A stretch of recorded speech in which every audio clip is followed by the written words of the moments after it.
Adon Olam, Hashem Eloheinu, B'Terem Kol, Yetzir Nivra, V'et Nasa, B'Chefetzo Kol, Azai Melech, Shemo Nikra. Ve'acharei kilot hakol, levado imot Torah, ve'hu haya, ve'hu hoveh, ve'hu yeh, ve'hu tiyeh, ve'hu yifara. Adon Olam Hashem Eloheinu, B'Terem Kol, Yetzir Nivra, V'et Nasa, B'Chefetzo Kol, Azai Melech Shemo Nikra. Ve'acharei kilot hakol, lo ilevado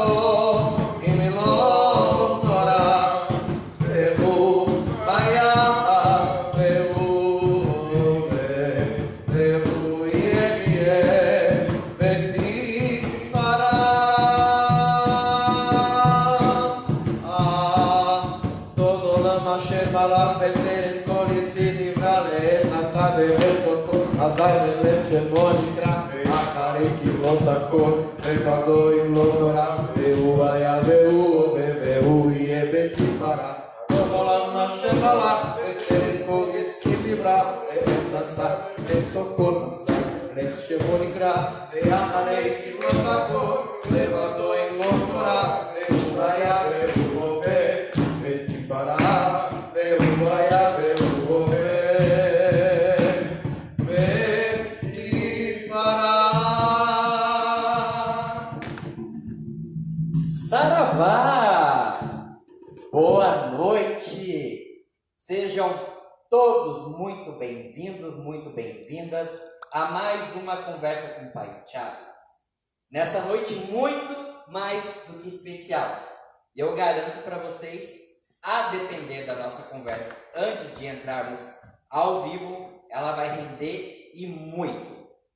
Nós, neste quadro, já fizemos uma viagem pela história das Irmãs Vicentinas da Caridade, conversando com a irmã Mônica. Passeamos pelo colorido e pela musicalidade do movimento Hare Krishna. E também a gente hoje continua nesta pegada. E a gente vai continuar pelas bandas do Oriente. Vamos mergulhar pela cultura do Oriente e vamos falar sobre o judaísmo. E vamos tentar fazer mais uma vez esse intercâmbio cultural e interreligioso. Eu converso com ele, que é de Gêmeos. Essa é uma informação muito importante. Para aqueles que acompanham e ficam aí postando sobre Gêmeos, fica a dica, tá bom? É perfeito. Né? Mas só quem é de Gêmeos. Eu que nos cabe.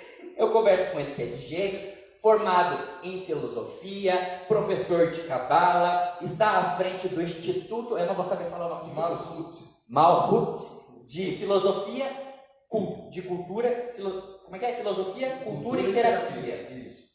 Eu converso tenho a honra, o privilégio de receber aqui na casa do Pai Chico o Rabino Ezra Ben Levi. Isso. E como é o nome da sinagoga? Sinagoga Eitz Chaim, significa árvore da vida. Árvore da Vida. Isso. Rabino, eu vou te chamar de Rabino, para eu não errar seu nome e não ficar feio, porque eu recebo pessoas com nome complexo aqui na nossa casa. Mas a gente está aqui para engrandecer a cultura e o nosso conhecimento. Rabino, muito obrigado. Gratidão por aceitar estar aqui e a gente fazer essa troca neste momento tão delicado.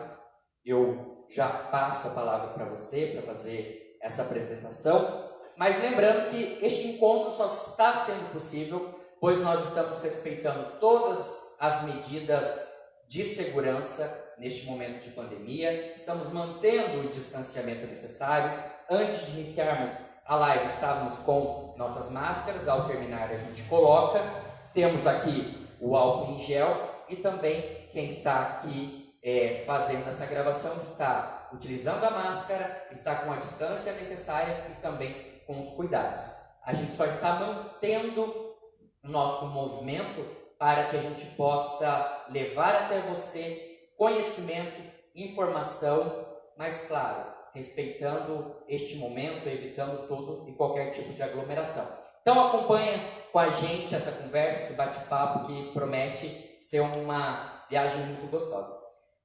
Rabino, mais uma vez obrigado. Me fala, me conta um pouquinho sobre você e a sua história, a sua trajetória dentro da religião. Em primeiro lugar, obrigado. É um prazer para a gente estar aqui. Sinceramente, é a primeira vez que eu acredito que entro assim, de uma maneira real dentro de um centro. E eu estou surpreso. Há uma energia muito positiva aqui, as pessoas aqui são muito legais. Primeiramente, eu quero agradecer pela oportunidade também de uma religião como a nossa, tão, assim, desconhecida de muita gente. Há muitos estereótipos sobre tudo, né? Os clichês, né? Os clichês. Então, quando a gente fala de rabino, todo mundo pensa o quê? Branco e preto, vestido de branco e preto, aquele barbão, aqueles cachinhos na cabeça, os peões. Não é nada disso. O judaísmo é uma religião plural, né, multifilosófica, multiétnica, né, multicultural, multiteológica até.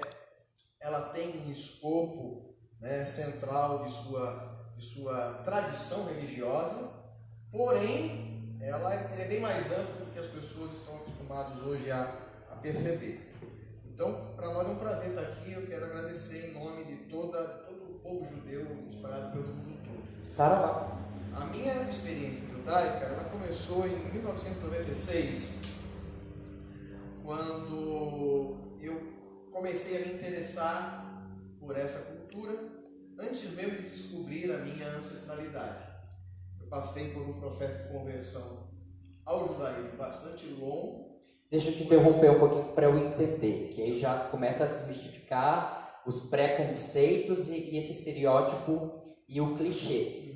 Então, não se nasce dentro da religião? Se nasce ou se converte. É mesmo? Sim. Fala um pouquinho sobre isso, como que é o processo. A gente costuma dizer que o judaísmo não é uma religião proselitista, ela não proselita, ela não faz proselitismo, né? Até porque o judaísmo não acredita ser a única religião verdadeira, né? Até porque a própria ideia da verdade é uma ideia precária na percepção humana. Então, o judaísmo é a religião do povo judeu, né?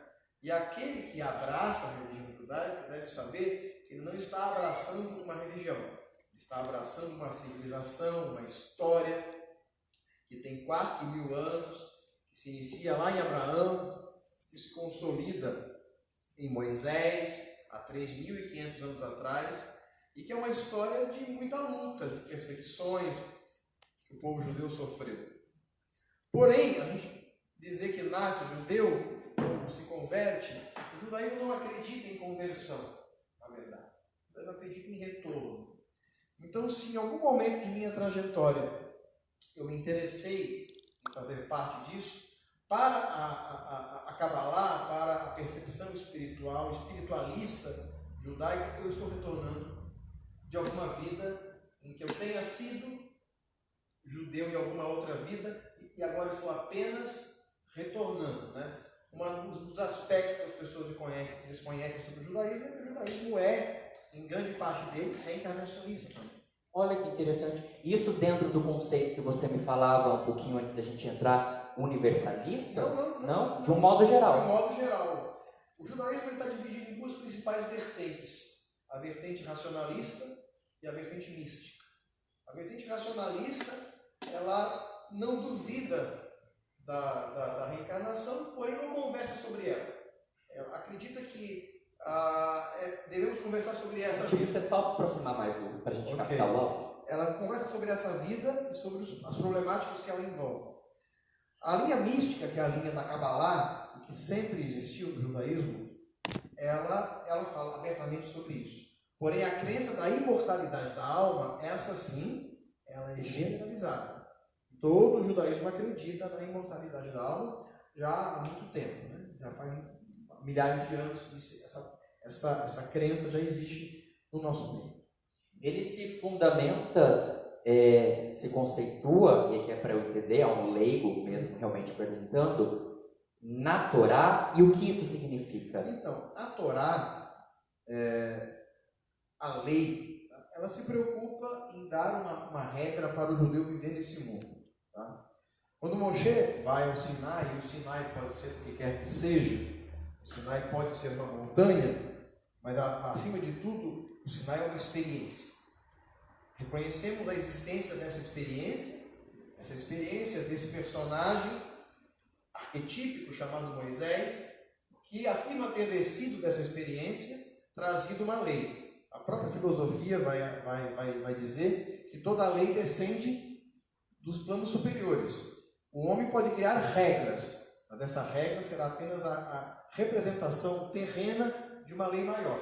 Então essa Torá, que Moisés traz do Sinai, é a representação judaica dessa lei.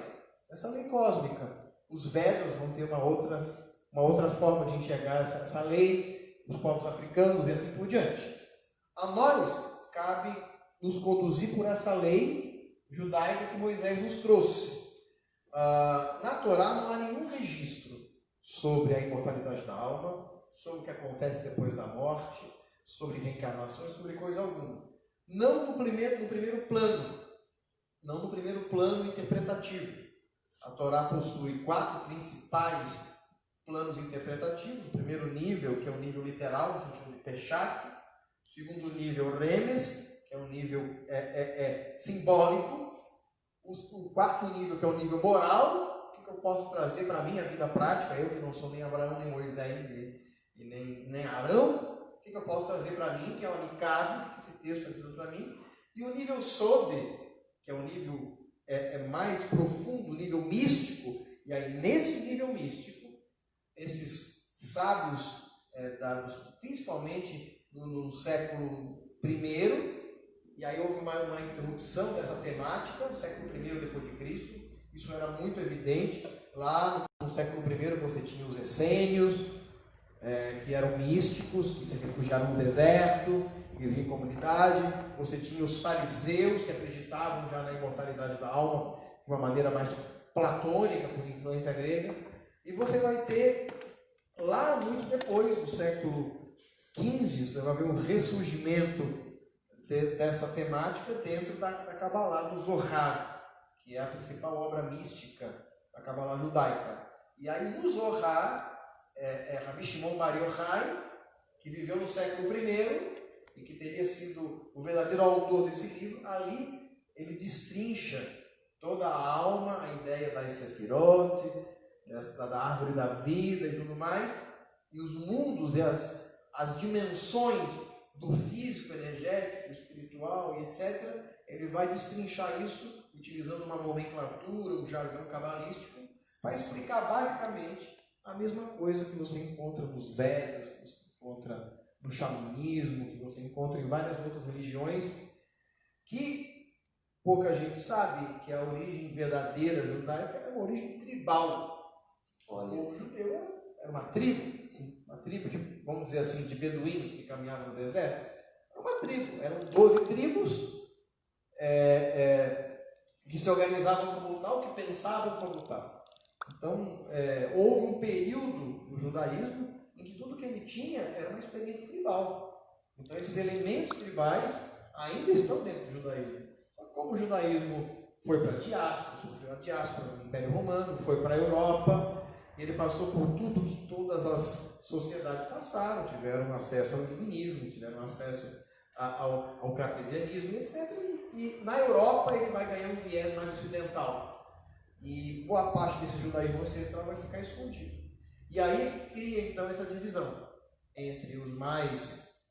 O Império da Razão, né, no século 17 e 18, vai imperar, e ali no Império da Razão vai surgir o judaísmo racionalista. E aí, mantendo-se paralelamente essa vertente judaica mais mística, que são os cabalistas, que muitas vezes vão ser até perseguidos por essa sua crença. É uma religião milenar dentro da sua história, Milenar. dessa filosofia de construção histórica. E para a gente datar essa separação racionalista e mística, a mística ela vem depois? Não. Ou elas se datam do mesmo período? Na verdade, a mística vem primeiro. Tá? Ela vem primeiro. Por quê? Quem era Moisés? Moisés era um judeu egípcio. Não tem como fugir disso. Ele era egípcio. Nasceu no Egito. Foi criado na corte egípcia.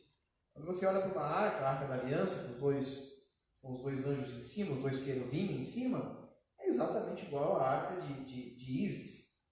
É o mesmo artefato, com outro nome. Quando você olha para o templo judaico no deserto, o Mishkan, no tabernáculo, o templo tricameral é uma projeção dos templos egípcios. Então, na verdade, quando Moisés ele se manifesta como esse arquétipo do libertador, do salvador, e ele tenta criar uma identidade nacional para o povo judeu, ele cria em cima de elementos que ele já possuía. Os elementos simbólicos que nós temos no judaísmo ancestral, eles são herdados da simbologia egípcia. Você vê, por exemplo, a serpente que ele erigiu no deserto. Tá? Era a mesma imagem da deusa Serafis, que estava no Egito, a deusa da cura. Ele é uma serpente no deserto, para que as pessoas fossem curadas das serpentes que picavam ela. Era uma representação dessa divindade de cura. O próprio Moisés é uma representação dos arquétipos que o antecedem. E aí a gente está conversando aqui em off, sobre a relação que existe entre o arquétipo representado por Moisés, que no candomblé, na Umbanda, é representado por Xangô. Por Xangô, que é o deus da montanha, que não é o orixá da justiça, montanha, que reina nas pedreiras, da lei, não é isso? Exatamente. Então é o mesmo arquétipo. Então, essa é uma percepção que alguns evitam ter, de que o judaísmo, como qualquer outra religião, é a representação mental de uma experiência religiosa. E só isso. E tudo. E onde entra o universalismo nisso tudo? Mas antes de ele responder, você que nos acompanha, se tiver alguma pergunta, você pode deixar aqui nos comentários, que a gente vai tentar anotar. Vamos tentar responder ao vivo ainda, senão depois eu repasso e a gente responde nos comentários. Tem gente nos acompanhando? Quantas pessoas? Estamos em 12. Estamos falando para 12 pessoas, que vai multiplicar, porque a gente compartilha conhecimento aqui. Então, eu quero voltar ainda nessa questão do arquétipo, porque quando você me falava sobre a história, tem a questão do Egito ser na África, embora muita gente ache que não. Sim, eu defendo a tese que os egípcios eram negros.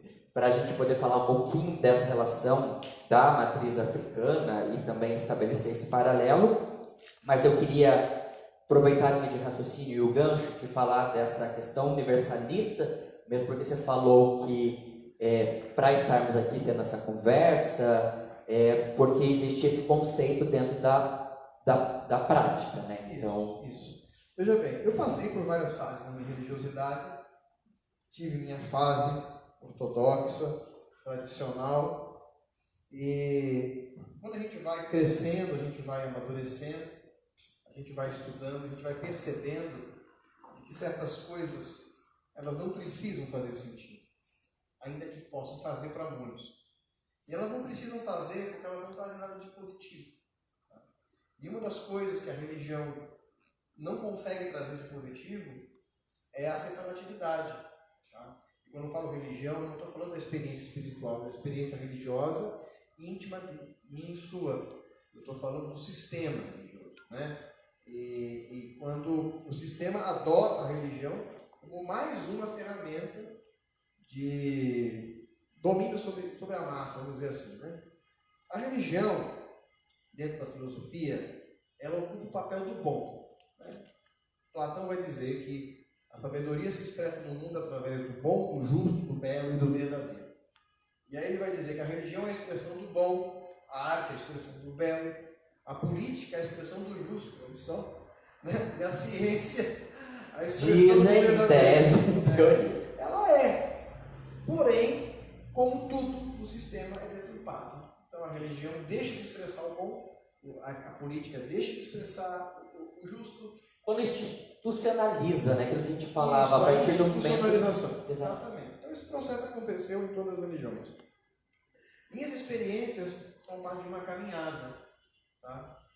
E eu tenho muita relação próxima com a temática do Rabino Newton Bomber, do Rio de Janeiro. E ele relata em um dos seus livros, chamado Alma Imoral, né? E nessa Alma Imoral ele relata experiências ali, por exemplo, de conhecer xamãs, de conhecer... Uma peça de teatro. Virou uma peça de teatro, agora virou na Netflix, agora eu acho que é uma espécie de filme, ainda não li. Mas era um livro, virou uma peça, né? E agora virou um material para TV. Então ele tem essa visão universalista. No Brasil, ele hoje é uma das vozes do universalismo judaico. Nos Estados Unidos, o universalismo judaico já é bastante proeminente. Tá? E ele vai lançar justamente essa pedra inicial de uma ressignificação da espiritualidade como um todo, mostrando que a minha roupagem é apenas a minha roupagem. E ela serve para mim. Né? Ela serve para expressar para mim aquilo que o meu espírito vê. O que meu espírito vê é só o que meu espírito vê. E nesse Sinai, nessa montanha, onde o espírito sobe para ver o divino, ele volta de lá tendo que dizer alguma coisa. Ele vai usar a linguagem. Né? Então, para o povo judeu, a linguagem foi essa, o judaísmo. É a linguagem que traduz a espiritualidade que Moisés tentou explicar, de alguma forma. Né? E dentro dessa perspectiva, o povo judeu, então, vai ganhar uma identidade. Então, para nós, judeus universalistas, a religião é uma identidade espiritual. E só isso. E ela é a expressão do meu divino. Okay? E mesmo dentro do assim chamado monoteísmo judaico, isso não destoa de nenhuma outra forma de expressão, seja ela monoteísta, politeísta, ou não sei como expressar o que você falou agora há pouco, né? Que não é bem um politeísmo, seria mais Zambi, o Olodumare, nossa força maior, com os orixás, sendo a representação da faceta de Deus na natureza e que através das energias, entidades, os espíritos fazem o trabalho de incorporação e assistência aos encarnados aqui. Então, é basicamente isso. Dentro da Kabbalah, nós temos uma imagem, que é a imagem da árvore da vida. Você já deve ter visto ela. Ela hoje foi assimilada pela Umbanda por outras correntes afrodescendentes. E você tem são 11 círculos. Né? Você já deve ter visto esses 11 círculos. O que são eles? São as forças, chamadas de Sefirot, que são a manifestação daquilo que na Bíblia é chamado de Elohim. Tá? Então, quando você lê lá em Gênesis, no princípio criou Deus o céu e a terra era sem forma e vazia, a palavra para Deus ali não é Adonai, não é o tetragrama dos judeus, é Elohim. E Elohim é uma palavra plural. Então, Bereshit bara Elohim et hashamayim vet haaretz. Bereshit bara Elohim seria esse princípio criou os Elohim, os céus e a terra. E esses céus, pela percepção cabalística, são as dimensões. Ele criou essas camadas da existência. Nós vamos ter lá na Kabbalah, você vai ter o mundo de Atzilut, que é o mundo onde todas as ideias nascem. Depois o mundo de Beriá, onde essas ideias ganham forma através da palavra, é o famoso verbo. Depois você tem o mundo de Yetzirá, que é o mundo onde elas têm forma energética. E por fim, no mundo de Asiá, a forma física. Então, eu existo, você existe em diferentes camadas da existência. Nós somos um corpo, nós temos um corpo energético, nós temos um corpo emocional, nós temos um corpo mental, nós temos um corpo espiritual, e nós existimos em todas as camadas, até a camada da consciência. Quando a gente chega nessa camada da consciência, nossa mente e a mente de Deus é a mesma. É a consciência do divino. E esses Elohim, que está dizendo ali em Bereshit, em Gênesis, são as múltiplas manifestações de Deus, as facetas de Deus. Eu gosto de explicar como os espectros de uma luz branca que passa por um prisma. Quando esse espectro desse Deus passa por esse prisma, ele se refrata em diferentes cores, e essas cores seriam as Sefirot. Então você tem lá Chorma, Binah e Da'at, que são as Sefirot intelectuais, que seria a sabedoria, a inteligência e a intuição. Aí você tem Chesed, Gevorah e Tiferet, que seria a bondade, a liberalidade, a contrição ou a resistência. E você tem Tiferet, que é o equilíbrio dessas duas coisas. Aí você tem Netzach, que é a atitude, Hod, que é o juízo, a ponderação, e Sod, que é o fundamento, e aí Malhut, que é o mundo físico. Dentro das diferentes tradições religiosas, cada sefirá dessa está representada com uma ou muitas divindades, ou orixás, ou manifestações, sejam elas quais forem. E o caminho entre elas, entre uma e outra existem caminhos, são 22 caminhos. Você tem os 22 arcanos do tarô, por exemplo, que tem origem nos 22 caminhos da árvore da vida. Então, o tarô tem origem judaica, a gente sabe disso, os judeus da Espanha criaram o tarô. A gente, você. O tarô tem origem judaica, os judeus da Espanha criaram o tarô a princípio como manifestações arquetípicas desses 22 caminhos da árvore da vida cabalística, sefirótica, e que depois aí as diferentes tradições vai levar o tarô lá para dentro e vai fazer diferentes usos, como um oráculo, né? Mas ele não nasce como oráculo. Segura, não se aprofunda no tarô, que eu já tenho 22 perguntas na minha cabeça sobre o que você chegou até aqui. Calma, não se aprofunda no tarô. Porque eu quero pegar o gancho de quando eu conversei com a irmã Mônica, ela esteve aqui, eu até comentei antes da gente entrar, que todas essas vertentes, essas nomenclaturas, a gente consegue convergir, como a gente já fez aqui, no que tem de similaridade, de próximo entre as religiões. Apenas o que diferencia são as roupagens, a forma de execução ritualísticas. Tem filho meu aí, sabe que essa breve explanação que ele fez sobre a árvore da vida, sobre como dizer, a força de cada está alinhado quando eu trabalhei com vocês sobre os reinos dos orixás, os tronos dos orixás, as áreas de atuação. E voltando um pouco, quando você estava ainda conceituando a questão do universalismo e a gente tinha essa questão ancestral e essa questão mais recente, proeminente do universalismo, tem uma passagem da minha trajetória, da minha caminhada, que onde o caboclo dirigente deste Pongá me fez refletir uma coisa que talvez eu consiga transpor a questão para você. A gente é de Gêmeos, a gente fala bastante. Você também? Só por isso, entendeu? Por isso que eu me senti à vontade. Ele falou que naquele momento, no início da minha trajetória como sacerdote, era para eu observar como manter a tradição da ancestralidade, dos mais antigos, daqueles que vieram antes de nós, acompanhando os novos tempos. E quando você me fala disso, que hoje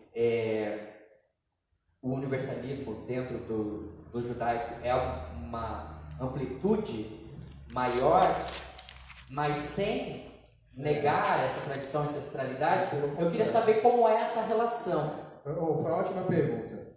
Obrigado. Veio agora.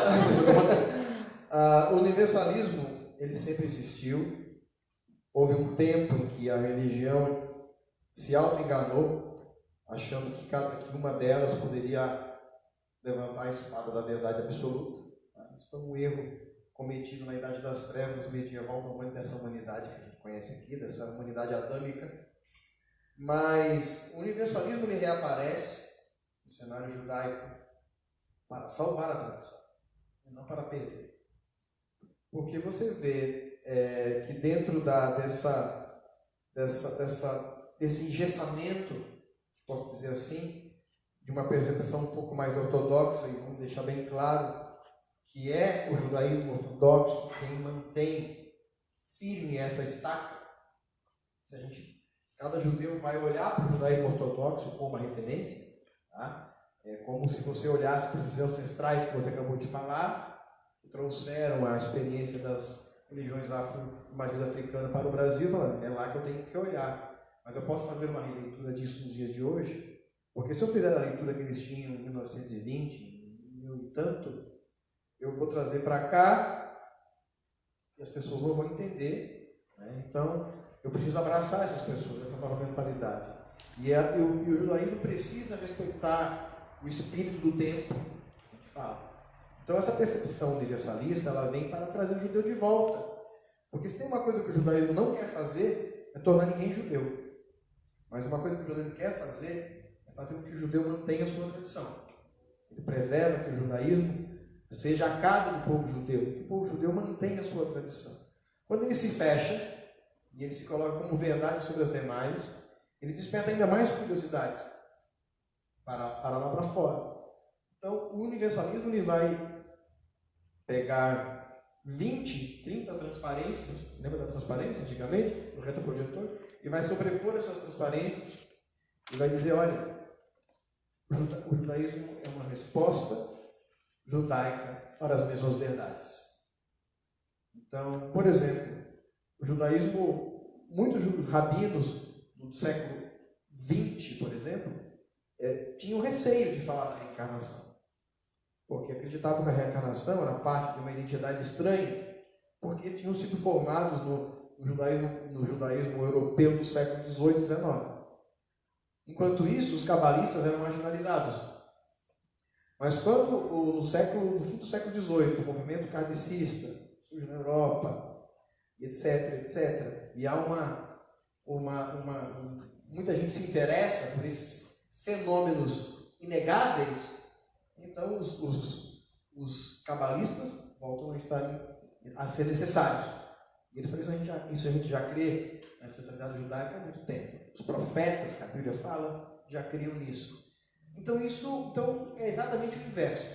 O universalismo ele não vem para aguar, vamos colocar assim, a tradição. Ele vem justamente para garantir que o judeu possa ficar dentro de sua tradição e ele possa olhar diferente para as coisas que vão lá para fora. É basicamente isso. E reciclar, renovar. Eu acho que é essa reflexão que eu... Então a gente não deixa os nossos fundamentos religiosos. Nós apenas fazemos uma releitura deles. Ótimo. Eu quero falar um pouquinho de ritualísticas. Toda religião ou movimento religioso tem a sua própria ritualística e significado dentro dos seus movimentos. Mas para eu chegar neste assunto, eu quero falar sobre sacerdócio, né? Uhum. Somos líderes religiosos, somos sacerdotes, e eu queria saber como que isso funciona deste movimento. Afinal, você falou que foi uma conversão, e como você chegou a sacerdote, a um líder religioso, sendo rabino de uma sinagoga. Como que é esse caminho? Existem vários caminhos para isso, né?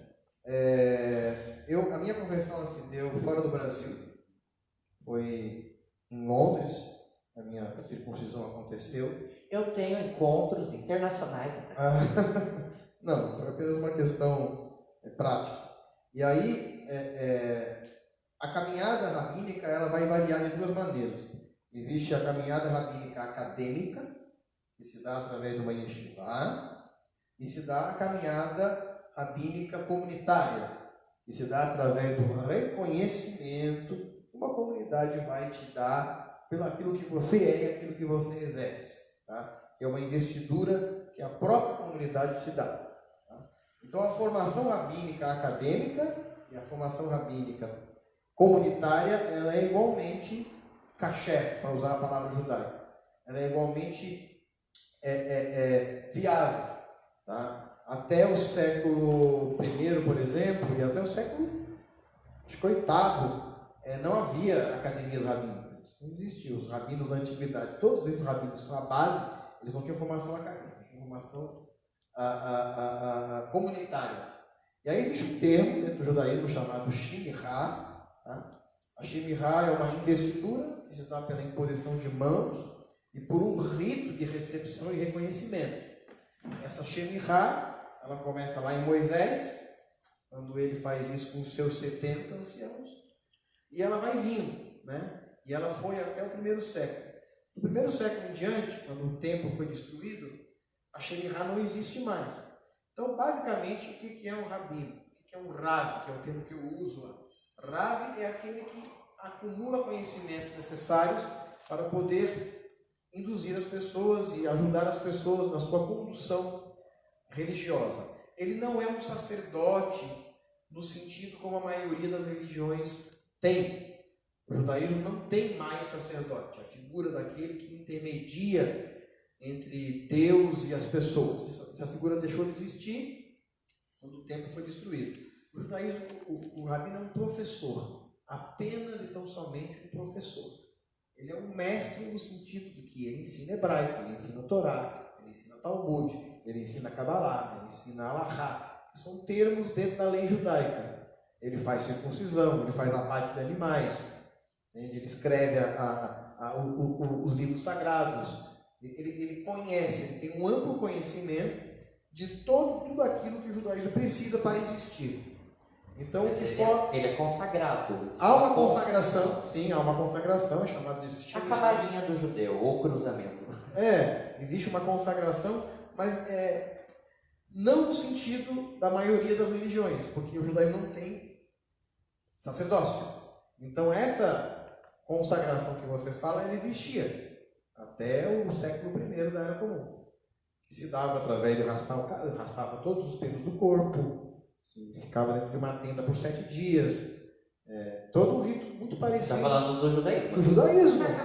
Se você vai lá na Bíblia, lá em Levítico, você vai ver como se dava a investidura de um sacerdote. Raspava todos os pelos do corpo, se lavava em água corrente, depois ficava 7 dias dentro de uma tenda, tá? Depois ele saía, aí ele fazia o abate de um animal. Né? Parece familiar?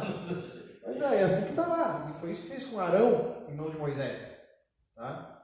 Lá na Parashá Shemini, que é o nome de uma porção da Torá, o rito sacrificial está lá. Qualquer candomblessista, umbandista, religiões de origens tribais, como é o judaísmo, vai reconhecer seu rito dali. Isso não existe mais no judaísmo. Então, o rabino é uma formação e não uma consagração. Mas, e aí agora eu consigo porque ele é um mestre e não um sacerdote. Nas ritualísticas propriamente dita,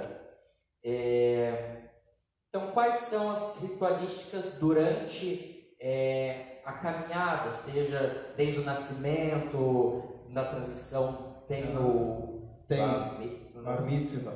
E eu queria saber, entender um pouquinho dessas ritualísticas dentro do... Normal, o ciclo da vida judaica. Começa com a circuncisão, no caso do menino. O menino nasce, há um período de purificação da mãe, de 7 dias. O menino é circuncidado, tirado do prepúcio no 8º dia de vida. No caso da menina, o rito que a mãe tem que fazer é maior, são 14 dias de purificação. A menina não tem circuncisão, obviamente, então ela tem apenas uma apresentação, que a gente chama de Simchat, a alegria da filha. E aí, ele vai ser instruído. A menina é instruída desde os 3 anos, desde os 5 anos, conclui aos 12. O menino é instruído desde os 5, conclui aos 13. A menina ela precisa de menos tempo para aprender as mesmas coisas. Tá? No judaísmo a gente entende que a mulher ela tem um grau de espiritualidade maior do que do homem. Então a formação dela é menor, mas o conteúdo é o mesmo. E aos 13 anos, então, ele assume um compromisso com essa identidade, através de uma cerimônia chamada Bar Mitzvah, filho do mandamento. Ou seja, ele se torna filho do mandamento. Aqui vocês teriam o filho de santo, né? Aí ele se torna filho do mandamento. Quando ele olha para a Torá, com o Sefer Torá, o livro da Torá, o rolo que a gente guarda, um artefato que a gente guarda dentro da sinagoga, ele torna-se filho daquele mandamento. Porque o que o judeu tem de Deus não é outra coisa senão a lei. Então, o judaísmo tem um compromisso com a lei, já que Deus está numa dimensão muito distante para nós. O que nós temos dele é a Torá. Ele se torna filho da Torá, ou filha da Torá, ou a Bat Mitzvah, filha do mandamento. A partir dali, tanto ele quanto ela são levados para estudar outras coisas mais profundas, vão estudar sobre família, e por volta de uma família tradicional ortodoxa, por volta dos 20 anos, vai se casar, tanto o menino quanto a menina, aí tem o casamento, e aí o ciclo começa tudo de novo, e aí tem a velut, que é a morte, etc, etc. Então o ciclo de vida judaico, ele está intrincado, vamos dizer assim, está misturado, entrelaçado com os ciclos judaicos, que são o ciclo diário, das 3 orações por dia, os ciclos semanais, que vai ter o dia de descanso, que é o Shabat, aí você tem o ciclo mensal, que tem a celebração da lua nova, aí você tem os ciclos anuais, que são as 7 festas, que a gente celebra ao longo de um ano, e o ciclo da vida. Aí tem, na antiguidade, tinha ainda o ciclo de 7 em 7 anos e de 49 anos. Estes ciclos e ritualísticas, todos eles envolvem alguma espécie de consagração, seja através da consagração de um alimento, como são essas consagrações? Vai depender. Você tem, por exemplo, o Pêssar, que é a Páscoa judaica. Aí a gente fala assim, o Pêssar é a festa da saída do Egito. O Pêssar é a festa da colheita, na mesma época que era celebrado Ishtar, era celebrado as divindades cananeias e etc. No judaísmo, essa festividade, que é o equinócio da primavera, ela é chamada da Páscoa. Nessa época, nós não comemos, por exemplo, nenhum alimento levedado feito dos 5 cereais que são colhidos naquela época: trigo, aveia, centeio, espelta e cevada. Esses 5 cereais a gente não come. Cada festa vai ter um tipo de ênfase. No Pêssar, a ênfase é basicamente gastronômica. Então nós começamos com um jantar, que vai até depois da meia-noite, para iniciar. Ao longo de 7 dias, nós comemos um pão sem fermento, chamado matzá, e concluímos no 8º dia do Pêssar, fazendo um novo jantar, uma saudade. Aí você tem Shavuot, que vai acontecer agora, que é o Pentecostes, que é a festa do recebimento da lei. Essa já não vai ter uma ênfase tão gastronômica. Aí você tem a festa do Rosh Hashanah, que é a festa do Ano Novo Judaico, que é o toque do chifre do carneiro. Depois você tem a festa do Yom Kippur, né? A gente não come nada, que é dia de jejum de 25 horas. E aí você tem a festa das cabanas, que é outros 8 dias, e nós habitamos dentro de uma cabana de palha durante 8 dias em cada ano, que é a festa de outono ocorrida no hemisfério norte. Então, assim, são festas que vão variar. Como o judaísmo é muito antigo, ele foi readaptando as formas de fazer essas festas. Se fosse na época do templo, para cada festa teria o sacrifício de um animal específico, o rito de entrada no santuário, os sacerdotes vestidos de roupas, perfumados, etc. Hoje é muito mais uma alusão simbólica e um conjunto de leis ou ordenativos ou proibitivos. Representativo, no Representativo. caso. Bom, fizemos essa viagem, esse mergulho, conceituamos, entendemos um pouquinho sobre o judaísmo, um pouquinho da trajetória do Rabi. E eu queria agora que a gente pudesse ter um olhar para a atualidade dentro desta filosofia, trajetória, caminhada, enfim, dentro da comunidade. Esta pandemia, Covid-19, há alguma passagem? Qual está sendo o olhar, direcionamento ou vida que segue? É só mais uma coisa que já foi passada, Miguel? Eu acho que nenhuma coisa nem outra. Estamos aí no meio do caminho entre essas duas visões. Dizer que é apenas mais uma coisa que está acontecendo é tapar o sol com a peneira. Isso não é verdade. Aí é evidente que está aí. Existe uma pandemia midiática? Existe uma pandemia midiática, existe. Aí também é uma pandemia midiática, que é essa ênfase midiática que se dá. Ok, mas isso não compete à religião, né? Compete a mim como cidadão, talvez, mas não como religioso. E dizer que é um acontecimento apocalíptico, também não. Tá? Até porque o judaísmo acredita nos ciclos. Então estamos vivendo um ciclo. A peste negra, corrida na Europa, que matou muito mais gente, aconteceu da mesma maneira. Aconteceu no acampamento de Gengis Khan, lá na antiga Mongólia, hoje território da China. Ele trouxe os cadáveres de lá, jogou por cima das muralhas da Alemanha medieval, e ali a Europa foi infectada por essa pandemia também. Mais de 200 anos depois, não, 200 não, muito mais, né? Gengis Khan é o quê? 500 anos antes, mais ou menos? Estamos vivendo o mesmo ciclo. Mesma coisa na mesma região. Tá? Eu poderia pegar os que aparecem no livro judaico de Oséias, onde lá aparece o cavalo amarelo, o cavalo da morte, o cavalo negro, o cavalo da fome. Mas são representações, imagens proféticas que essas pessoas do passado viram. É um ciclo, e o que mais importa nesse momento é a gente ver quem somos nós dentro de tudo isso. Quem somos nós? O que a gente pode aprender disso? E uma coisa é fato, nós estamos tendo que reaprender a lidar com a nossa própria família. Passávamos o dia sem nos ver, né? E o tempo que ficávamos em casa, ainda gastávamos no celular. Hoje nós estamos tendo que reaprender a conviver dentro de casa. E muitas vezes negligenciávamos, por exemplo, os nossos tempos. Né? Hoje eu não vou.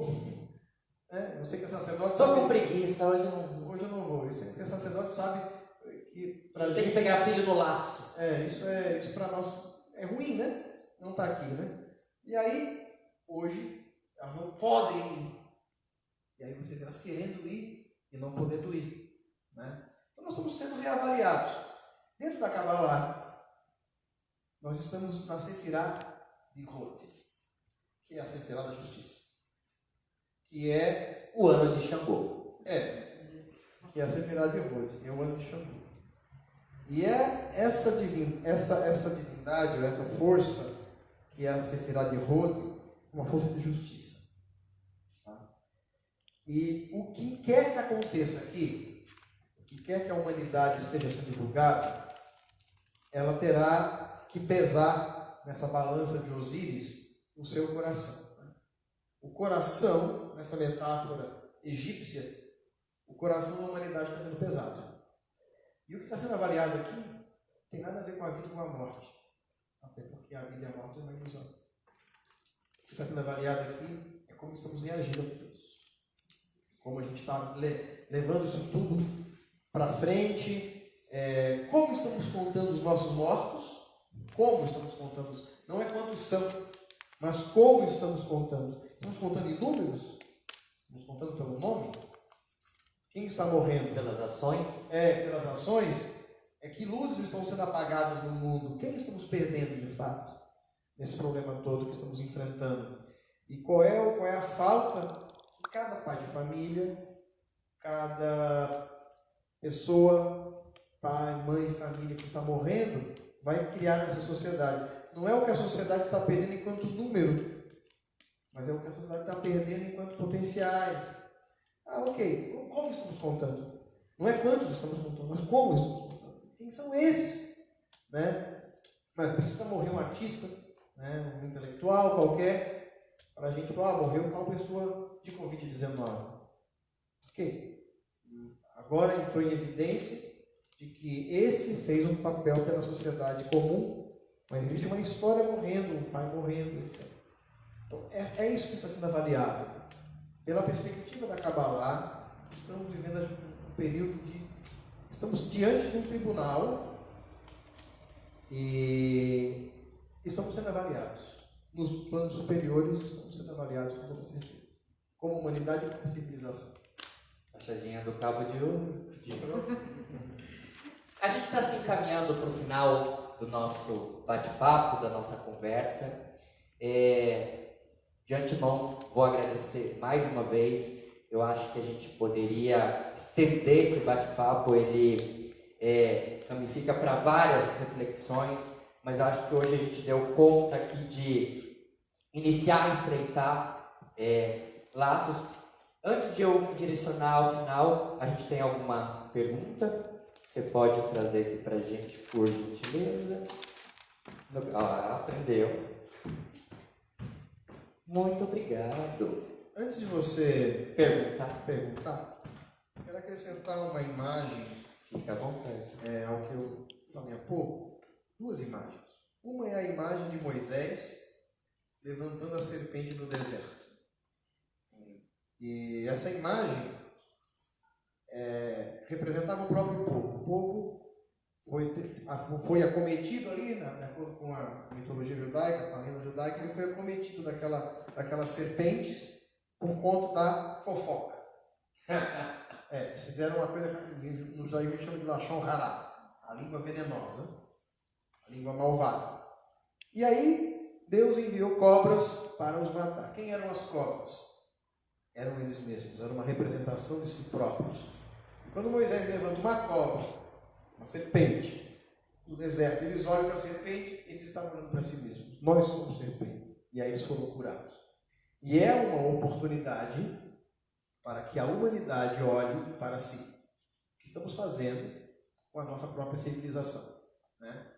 O que estamos fazendo, e olhando para nós, reconhecendo quem somos, talvez esse peso que eu falei, dessa balança, pese a nosso favor. E a outra imagem é da penúltima praga do Egito, que foi a praga da escuridão. E é dito que entre os egípcios havia uma escuridão de 3 dias, e essa escuridão era densa, e aí tem uma palavrinha que eu gosto muito lá, que fala assim: cada um não conseguia ver o seu irmão. Mas na casa dos judeus havia luz. O que é isso, né? É a nossa incapacidade de ver o próximo. De entender que o outro não existe. O que existe é eu. E sabe por que eu amo você? Porque você sou eu. É só isso. E a luz estará na casa daqueles que conseguem ver um ao outro. Então aqui tem luz porque eu estou te enxergando. Se eu não reconheço a tua existência, se eu considero você parte do hemisfério que não me pertence, então a praga está acontecendo aqui. Então a praga é justamente essa. Será que toda essa morte está nos fazendo, pelo menos, olhar para o nosso irmão? Então na casa daqueles que assim o fazem, a luz, não a escuridão. É isso. Saravá. As duas perguntas que nos chegam aqui têm a ver mais ou menos com essa contextualização que você faz, essas imagens que você traz. A primeira pergunta, gostaria de saber, para quem não conhece nada sobre o judaísmo, o que é mais importante saber sobre a religião? A religião judaica? O mais importante a saber sobre ela é que ela é a religião do povo. As religiões nem sempre estão ligadas a povos, estão ligadas a uma crença. No caso do povo judeu, a religião judaica é a religião do povo judeu. É a expressão da espiritualidade judaica. Então é muito importante, e isso virou moda há uns anos atrás, que não se deturpe, não se pegue símbolos e se utilizem esses símbolos para enfeitar outras expressões religiosas e para criar uma espécie de sincretismo que, no caso do judaísmo, vai destoar o que o judaísmo é. É preciso respeitar o judaísmo como a religião dos judeus. E se alguém quiser iniciar um processo de conversão, deve fazer dessa maneira, para preservar, deve estar pronto para assumir uma identidade cultural e não apenas uma nova crença. Então a principal coisa a entender é que o judaísmo é a religião dos judeus e daqueles que o quiserem abraçar. Não precisa nascer judeu, tá? Mas uma vez abraçando o judaísmo, você não está abraçando apenas uma fé. Está abraçando uma cultura, uma identidade, uma língua, uma musicalidade, todo um contexto. Toda uma falange. Toda uma falange de coisas. Devido ao momento atual, é a segunda pergunta, pode parecer mórbida, palavras de quem perguntou. Gostaria de saber se existe Depois eu vou descobrir se foi um filho meu que perguntou isso. E eu vou fazer uma contra-pergunta. Foi, né? Ah, tá bom. Existe algum ritual no judaísmo que é feito após a morte ou no período anterior como a extrema-unção? Sim. O luto judaico começa quando a pessoa ainda se encontra moribunda, que a gente chama. Está doente para morrer. Quando isso acontece, a crença cabalística judaica vai dizer que a presença divina ela repousa sobre a cabeça da pessoa que está morrendo. Então, todas as pessoas que estão próximas ficam próximas da cabeça da pessoa. Não há uma extrema-unção, não há aquela coisa de confissão de pecado, nada disso. Quando pode, o judeu termina recitando a frase Shema Israel, Adonai Elohim, Adonai Echad. Ouve Israel, o Eterno é o nosso Deus, o Eterno é um. Ele termina geralmente a sua vida, se ele puder, termina recitando essa frase. Imediatamente após a morte, inicia-se um período de luto, que começa um primeiro luto de 24 horas, familiares próximos não comem, alguém vai lavar o corpo, toda uma limpeza minuciosa do corpo, ele é coberto com o seu talit, o seu chale que ele usava para rezar durante sua vida, aquele mesmo talit que é feito para que é coberto, e aí ele é colocado no caixão, e todo o ritual é feito com o caixão fechado. Não expõe-se a figura da pessoa morta. E aí inicia-se o primeiro luto, é um jejum de um dia para os familiares, depois um luto de mais 29 dias, totalizando 30, e aí nós fazemos uma principal oração chamada Kadish, que é uma oração em que a gente reza pela ressurreição dos mortos, uma crença judaica, e depois um luto de 1 ano. E aí as leis vão se tornando de rígidas para mais brandas, até completar-se 1 ano, quando então nós vamos lembrar daquela pessoa apenas uma vez por ano, com um serviço, uma recitação ritualística desse Kadish, uma vez por ano no aniversário da morte. Então sim, toda uma ritualística de se enterrar, toda uma legislação, um compêndio grande sobre todas as legislações do pós-morte, chamado Avelut, o luto judaico. Que bonito, que interessante. Que eu venho percebendo nos encontros, e há uma máxima também entre as religiões, é que a musicalidade ela é muito presente. E eu venho falando nos encontros que, pelo menos na Umbanda, a gente é som, luz e movimento, e o ato de cantar nossos pontos, a chamada louvar o nosso divino pelos nossos orixás, as entidades, é rezar 2 vezes. E no trabalho de terça-feira, aqui na casa, a gente, enquanto estava podendo realizar os atendimentos presenciais, o trabalho ele é bem específico e distinto, destinado aos trabalhos de cura, cirurgias espirituais. E a gente tem um momento anterior que na nossa página a gente pede para quem não pode vir até a nossa casa, deixem seus nomes para intenção de oração.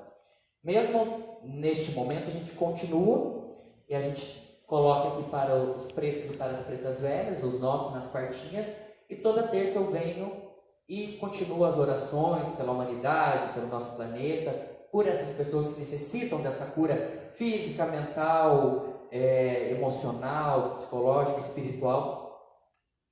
E já que a gente iniciou com essa musicalidade, a gente poderia encerrar.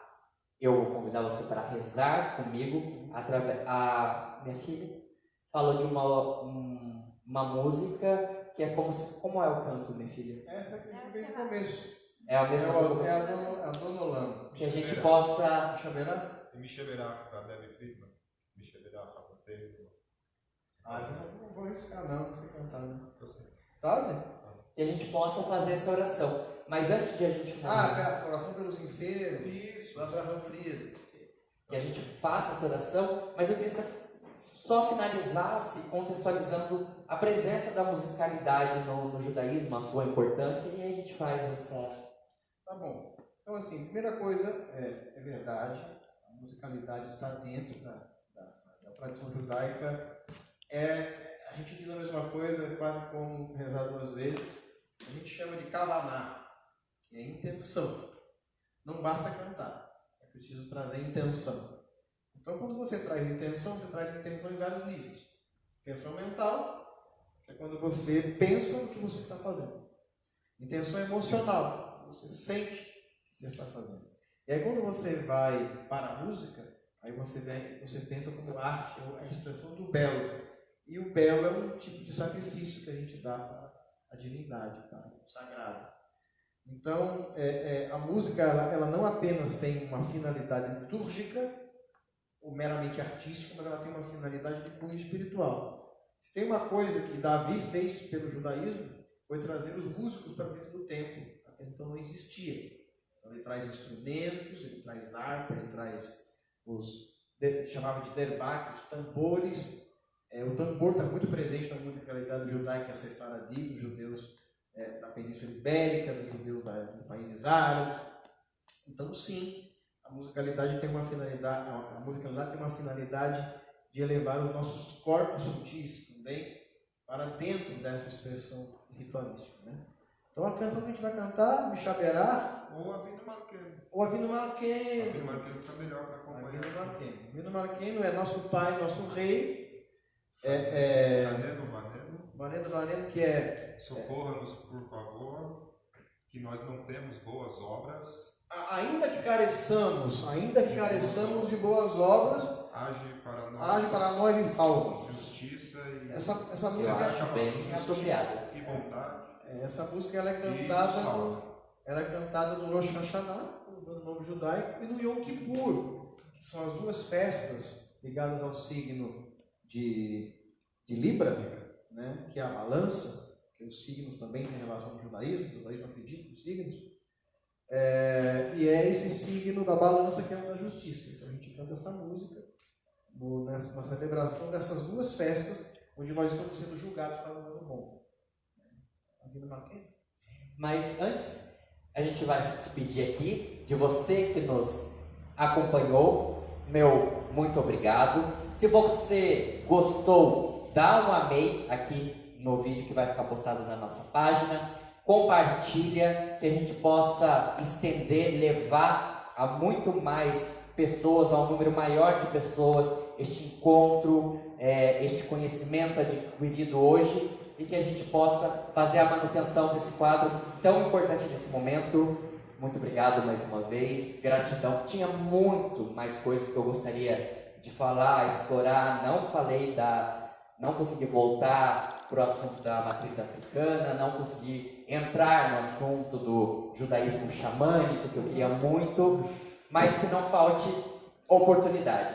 Saravá, gratidão, muito obrigado, shalom e muito boa noite a todos. Fiquem à vontade para se despedir, aí não sei se a gente pode orar. Não. Eu vou concluir então com essa prece em forma de música chamada Avinu Malkeinu.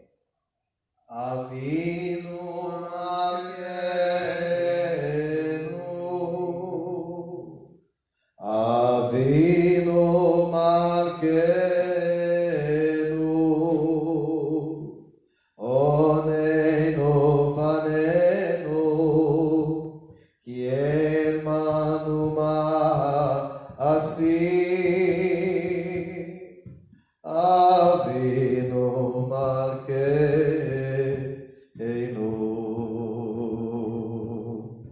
Asei Imanu, Tzedakah v'chesed, Asei Imanu, Tzedakah v'chesed, v'hoshienu, Asei Imanu, Tzedakah v'chesed, Asei Imanu, Tzedakah v'chesed, v'hoshienu, Avinu Malkeinu, Avinu Malkeinu.